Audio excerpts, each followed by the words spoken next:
राज्यात भाजपची घवघवीत कामगिरी 29 महानगरपालिकांमध्ये सर्वात मोठा पक्ष. केंद्रीय मंत्री रावसाहेब दानवे यांची प्रतिक्रिया. जालना महानगरपालिकेत भाजपनं 65 पैकी तब्बल 41 जागा जिंकत एखादी सत्ता मिळवली. आज दिनांक 16 रोजी शुक्रवारी दुपारी 3 वाजता मिळालेल्या माहितीनुसार राज्यातील महानगरपालिका निवडणुकांमध्ये भाजपनं दणदणीत यश मिळवत स्वतःला राज्यातील एक नंबरचा पक्ष म्हणून सिद्ध केला आहे. राज्यातील 29 महानगरपालिकांमध्ये भाजप सर्वात मोठा पक्ष ठरल्याची प्रतिक्रिया भाजप नेते व माजी केंद्रीय मंत्री रावसाहेब दानवे यांनी दिली आहे.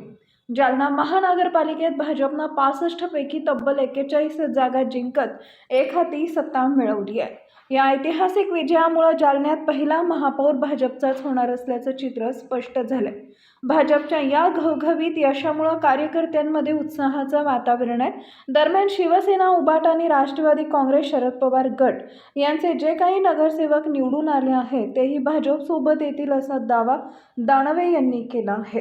भविष्यात शिवसेना, उबाटा आणि राष्ट्रवादी शरद पवार पक्षाचं अस्तित्व टिकणार नाही असा घणाघातही आरोप त्यांनी केलाय. भाजपच्या या विजयानंतर राज्याच्या राजकारणात मोठा बदल घडताना दिसत असून आगामी काळात भाजपची ताकद आणखी वाढणार असल्याचा विश्वास दानवे यांनी व्यक्त केला आहे.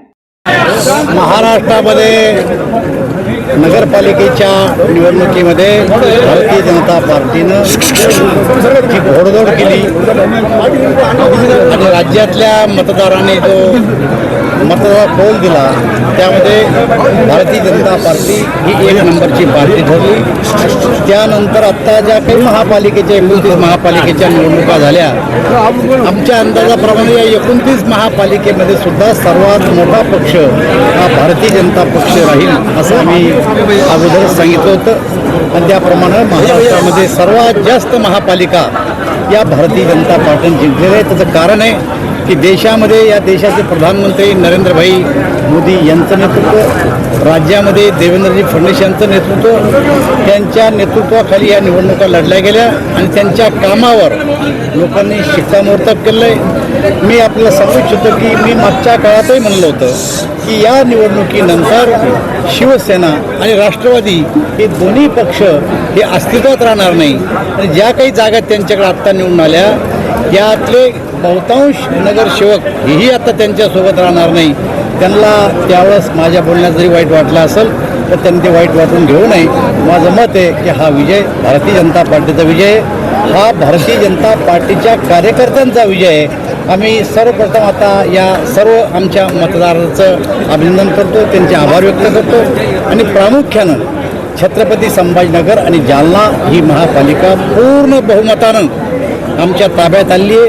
बबनरावजी लोणीकर, कैलासजी गोरंट्याल, संतोष दानवे, नारायण पुचे आम्ही सगळ्यांनी एकत्र येऊन ह्या महापालिकेला पहिल्यांदा भारतीय जनता पार्टी ताब्यात आली आणि जनतेच्या अपेक्षेप्रमाणे आम्ही या ठिकाणी काम करू. दादा तुम्ही जालन्यामध्ये 40 आकडा पार करणार म्हणले होते आणि आता पार झाला. मी आपल्याला पूर्वीच अंदाज वर्तवला होता, कारण लोकांचा जो काही कल होता तो भारतीय जनता पार्टीच्या बाजूने होता. उलट आमच्या अपेक्षेप्रमाणे आमच्या 4 ते 5 जागा आम्ही लॉस झालो. आम्ही जवळपास 45पेक्षा जास्त यायला पाहिजे होतो, तरी पण 41 जागा आलो. पूर्णपणानं भारतीय जनता पार्टीचं भाजपचा महापौर होणार, 100% भाजपचाच महापौर होणार आहे. आता तुम्ही नेमकं सांगितलं की राष्ट्रवादी आणि शिवसेनेचे जे उमेदवार आहेत ते पडलेले आहेत. काही ठिकाणी नेमकं तुम्ही तुमच्या मंत्रिपक्षासोबत केली का विरोधात? नाही, हे आमचे शिंदे सेनेबद्दल मी बोलत नाही. उद्धवजी ठाकरे साहेब आणि शरद पवार साहेबांची जी काही राष्ट्रवादी आहे आणि उद्धव ठाकरेची जी सेना आहे त्यांच्याबद्दलच यापूर्वीचंही वक्तव्य माझं होतं आणि आताही माझं वक्तव्य येते की आत्ता तो पक्ष जवळपास संपुष्टात येणार आहे. त्यांच्या मागे जे काही जनमत थोडंफार होतं ते जनमत आता पुढच्या जिल्हा परिषदेच्या निवडणुकीत आपल्याला स्पष्ट दिसन. आम्ही नगरपालिका जिंकल्या, नगरपंचायती जिंकल्या, महापालिका जिंकल्या आणि या राज्यातल्या जिल्हा परिषद आणि पंचायत समिती आम्ही 100% जिंकू याची आम्हाला खात्री आहे. दादा एक हिंदी में बताइए आज जालना